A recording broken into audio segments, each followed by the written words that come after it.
সম্প্রতি কোয়েটা শহরে পাক সেনাবাহিনীর দফতরে গাড়ি বোমা হামলা হয়েছে। হামলার ঘটনায় ৮ জন মারা গিয়েছে, আহত প্রচুর মানুষ। কিন্তু কেন এই অশান্তি? কেনই বা স্বাধীনতা চায় বালোচরা? আসুন এই ভিডিওতে সেই নিয়ে আলোচনা করি। ভারত পাকিস্তানের স্বাধীনতার সময় বালুচিস্তান স্বাধীন রাষ্ট্র হিসেবে থাকতে চেয়েছিল। বালুচিস্তানের এই দাবিকে সম্মান জানিয়েছিল ভারত।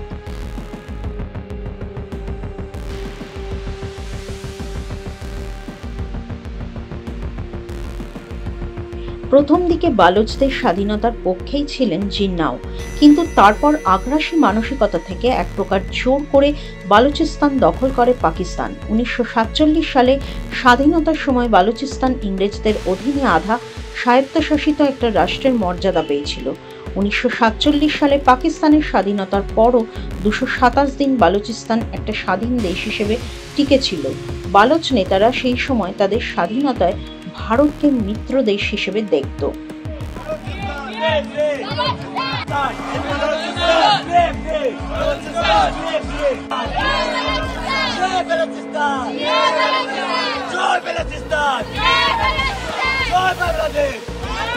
উনিশশো 1947 সালের 15ই আগস্টের 227 দিন পর এক প্রকার বাধ্য হয়ে পাকিস্তানে যোগ দেওয়ার সিদ্ধান্ত নেয় বালোচ নেতা কালাত খান।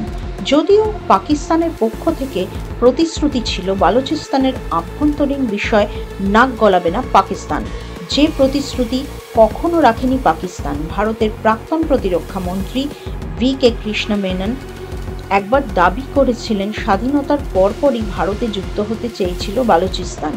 সেই সময়কার ভারতের কংগ্রেস সরকারের উদাসীনতার কারণেই পাকিস্তানে চলে যায় বালুচিস্তান।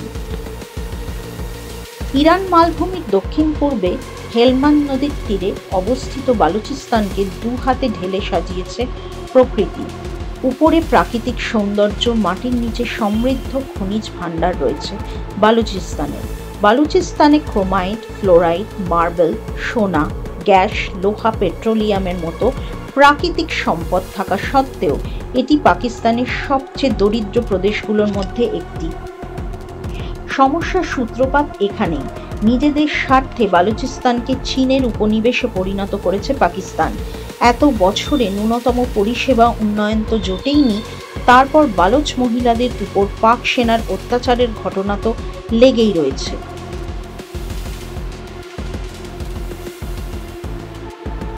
স্বাধীনতার দাবিতে অনেক দিন ধরেই লড়াই করে আসছে বালোচ লিবারেশন আর্মি। একাধিকবার বালোচের একাধিক শহর নিজেদের নিয়ন্ত্রণে নিয়েছে BLA.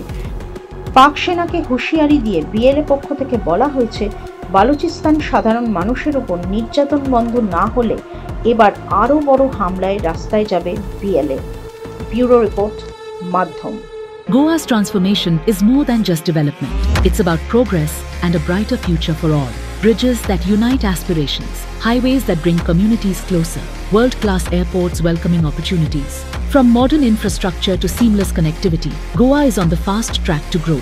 Under the decisive leadership of Prime Minister Narendra Modi and Chief Minister Dr. Pramod Sawant, the double-engine Sarkar is driving Goa towards Vikasit Bharat 2047, a future of prosperity, innovation and limitless possibilities.